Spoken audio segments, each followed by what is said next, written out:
Hello बच्चों, good morning. आज हम पढ़ने चल रहे हैं क्लास 7th की हिंदी लिटरेचर। तो देखिए, आज हम 4th चैप्टर की रीडिंग करेंगे। चैप्टर का नाम है ईदगाह।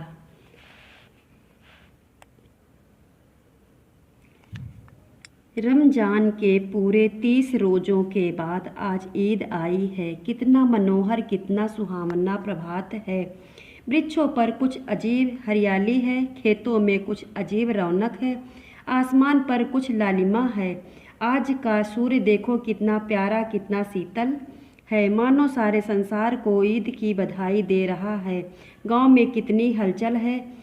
ईदगाह जाने की तैयारियां हो रही हैं। किसी के कुर्ते में बटन नहीं है, पड़ोस के घर से सुई धागा लेने दौड़ा जा रहा है। किसी के जूते कड़े हो गए हैं, उनमें तेल डालने के लिए तेली के घर भागा जाता है। जल्दी जल्दी बैलों को सानी पानी दे दें, ईदगाह से लौटते लौटते दोपहर हो जाएगी। 3 कोस का पैदल रास्ता, फिर सैकड़ों आदमियों का मिलना भेंटना। दोपहर से पहले लौटना नामुमकिन है। लड़के सबसे ज़्यादा प्रसन्न हैं। किसी ने एक रोज़ा रखा है, वह भी दोपहर तक, किसी ने वह भी नहीं। लेकिन ईदगाह जाने की खुशी उनके हिस्से की चीज़ है। रोज़ ईद का नाम रटते थे, आज वह आ गई। अब जल्दी पड़ी है कि लोग ईदगाह क्यों नहीं चलते।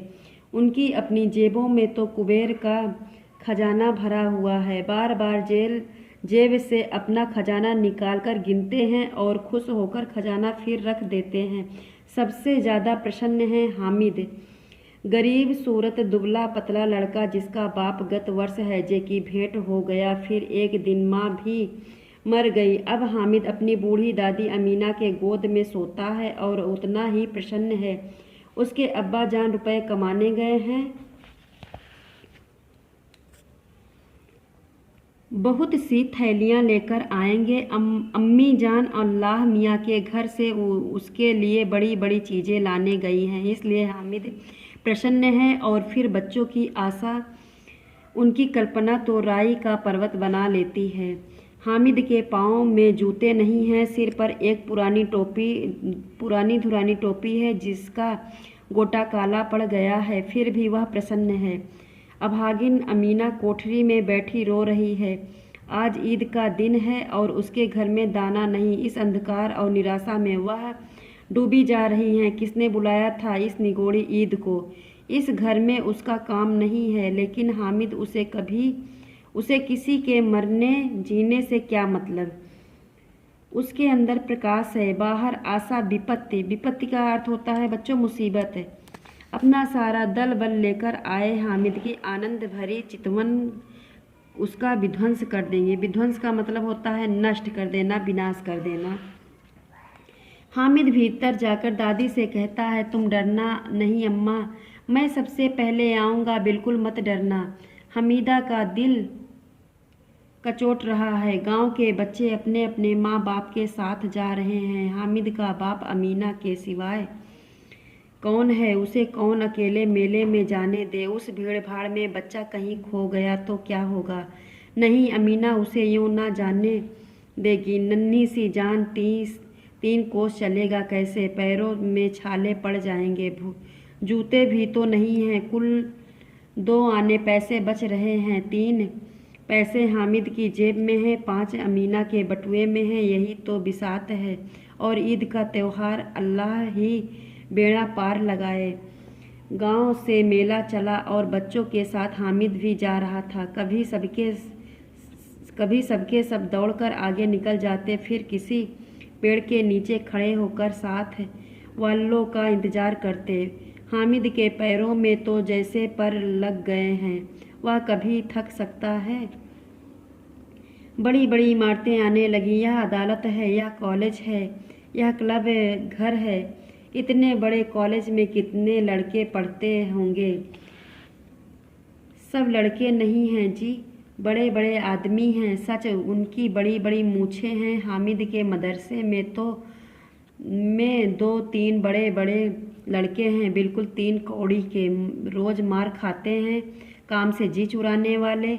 इस जगह भी उसी तरह के लोग होंगे और क्या। क्लब घर में जादू होता है, सुना है यहाँ मुर्दे की खोपड़ियाँ दौड़ती हैं और बड़े बड़े तमाशे होते हैं, पर किसी को अंदर नहीं जाने देते। नजर आई। ऊपर इमली के घने वृक्षों की छाया है, नीचे पक्का फर्श है, उस पर जाजिम बिछी हुई है। जाजिम का मतलब होता है बच्चों कालीन। रोजेदारों की पंक्तियां एक के पीछे एक ना जाने कहाँ चली गई हैं। यहाँ कोई धन और पद नहीं देखता।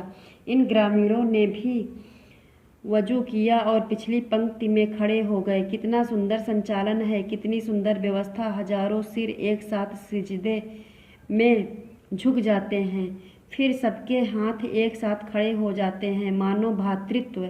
भातृत्व का अर्थ होता है भाईचारे की भावना का एक सूत्र इन समस्त आत्माओं को एक लड़ी में पिरोए हुए है। नमाज खत्म हो गई, लोग आपस में गले मिल रहे हैं। अब मिठाई और खिलौनों की दुकानों पर धावा होता है। ग्रामीणों का यह दल इस विषय में बालकों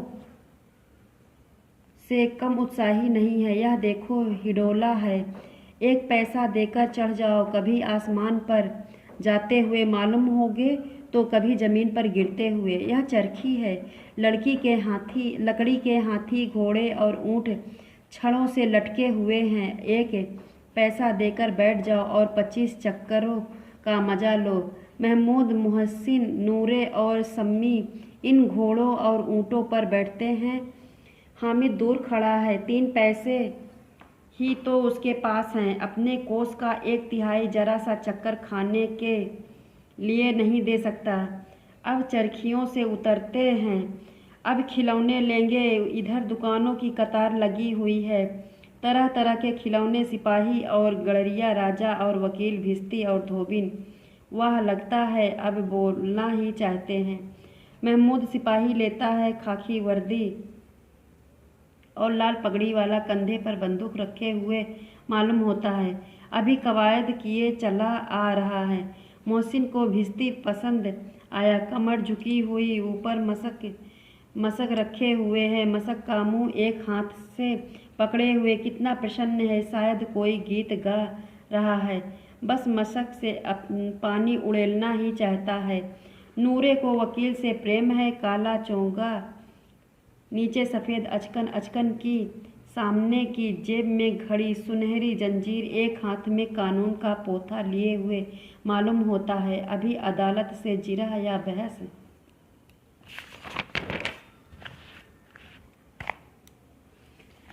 किए चले आ रहे हैं। ये सब 2-2 पैसे के खिलौने हैं। हामिद के पास कुल 3 पैसे हैं। इतने महंगे खिलौने कैसे ले? खिलौना कहीं हाथ से छूट पड़े तो चूर चूर हो जाए, जरा सा पानी पड़े तो सारा रंग धुल जाए। ऐसे खिलौने किस काम के? उन्हें लेकर वह क्या करेगा? खिलौने के बाद मिठाइयाँ आती हैं। किसी ने रेवड़ियाँ ली तो किसी ने गुलाब जामुन, किसी ने सोहन हलवा मज़े से खा रहे हैं। हामिद बिरादरी में पृथक है। पृथक का अर्थ होता है बच्चों अलग। अभागे के पास 3 पैसे हैं, क्यों नहीं कुछ लेकर खाता? ललचाई आंखों से सबकी ओर देखता है। मिठाइयों के बाद कुछ दुकानें लोहे की चीज़ों की हैं। लड़कों के लिए यहाँ कोई आकर्षण नहीं है।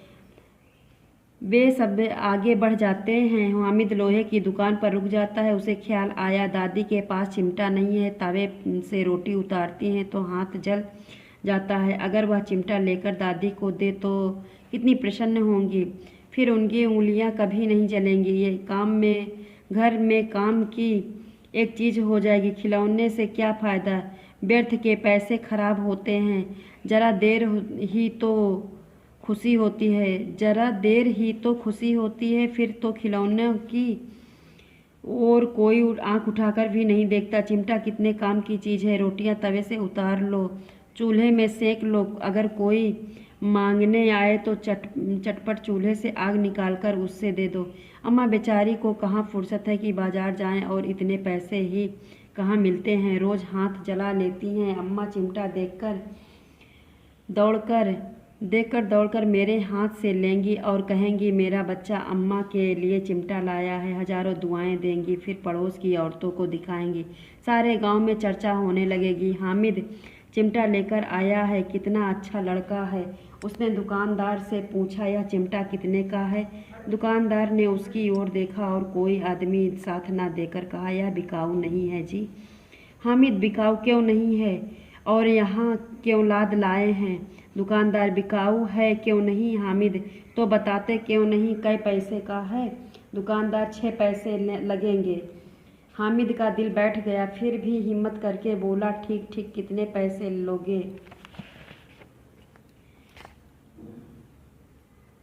दुकानदार, ठीक ठीक 4 पैसे लगेंगे।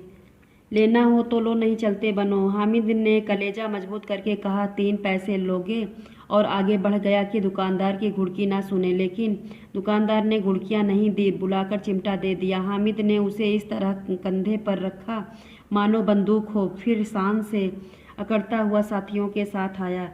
मोहसिन ने हंसकर कहा, यह चिमटा क्यों लाया बुद्धू, इसका क्या करेगा? हामिद ने चिमटे को जमीन पर पटक कर कहा, जरा अपनी भिस्ती तो जमीन पर गिराओ, सारी पसलियां चूर चूर हो जाएं बच्चों की।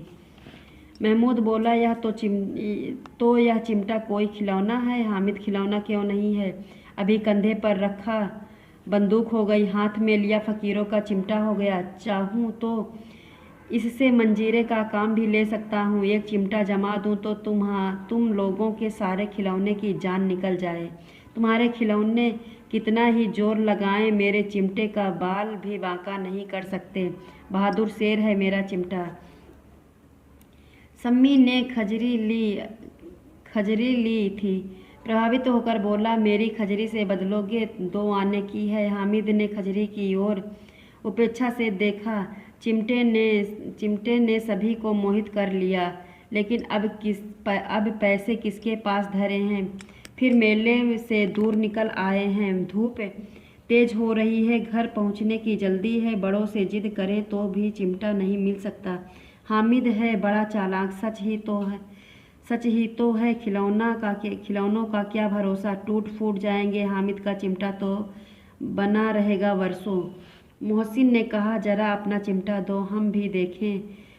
तुम हमारा भिस्ती लेकर देखो। महमूद और नूरे ने भी अपने अपने खिलौने पेश किए। हामिद को इन शर्तों को मानने में कोई आपत्ति न थी। चिमटा बारी बारी से सबके हाथ में गया और उनके खिलौने बारी बारी से महमूद के हाथ में आए। कितने खूबसूरत खिलौने थे। 2 बजे सारे गांव में हलचल मच गई। मेले वाले लौट आए। मोहसिन की छोटी बहन ने दौड़कर भिस्ती हाथ से छीन लिया और मारे खुशी के उछली तो मियाँ भिस्ती नीचे आ रहे और सुरलोक सिधारे। सुरलोक का अर्थ होता है देवताओं का लोक। मियाँ नूरे के वकील का अंत इससे ज़्यादा गौरवमय हुआ। वकील जमीन या ताक पर बैठ नहीं सकते, उनकी मर्यादा का विचार तो करना ही होगा। दीवार में 2 खूंटियाँ गाड़ी गई, उन पर लकड़ी का एक पटरा रखा गया। पटरे पर कागज का एक कालीन बिछाया गया। वकील साहब राजा भोज की भांति सिंहासन पर विराजे। नूरे ने उन्हें पंखे झलना शुरू किया। मालूम नहीं कि पंखे की हवा से या पंखे की चोट से वकील साहब स्वर्गलोक से मृतलोक में आ गए और उनका माटी का चोला माटी में मिल गया। फिर बड़े जोर शोर से मातम हुआ और वकील साहब की अस्थियां घूरे पर डाल दी गई। अब मियाँ हामिद का हाल सुनिए। अमीना उसकी आवाज़ सुनते ही दौड़ी और उसको गोद में उठाकर प्यार करने लगी। सहसा उसके हाथ में चिमटा देखकर वह चौंकी। बोली, यह चिमटा कहाँ से आया?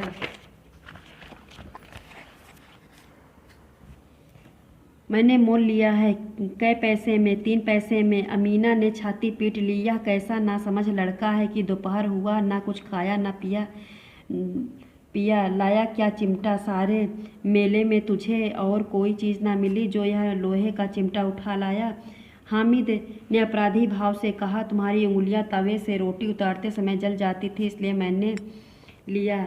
बुढ़िया का क्रोध तुरंत स्नेह में बदल गया। बच्चे में कितना त्याग, कितना सद्भाव और कितना विवेक है। दूसरों को खिलौने और मिठाइयाँ खाते देखकर इसका मन कितना ललचाया होगा। इतना जब्त हुआ कैसे? वहाँ भी इसे अपनी बुढ़िया दादी की याद बनी रही। अमीना का मन गदगद हो उठा और वह एक विचित्र बात हुई। हामिद ने इस चिमटे से भी विचित्र बच्चे हामिद ने बूढ़े हामिद का पार्ट खेला। बुढ़िया अमीना बालिका अमीना बन गई। वह रोने लगी, दामन फैलाकर हामिद को दुआ देती जाती थी और आंसू की बड़ी बड़ी बूंदें गिरती जाती थी। हामिद इसका रहस्य क्या समझता। बच्चों, इस चैप्टर के लेखक हैं मुंशी प्रेमचंद। आज का होमवर्क है, आपको ये वर्ड मीनिंग अपने फेयर कॉपी में करना है और नेक्स्ट वीडियो में हम बुक फिल करवाएंगे और क्वेश्चन आंसर बताएंगे।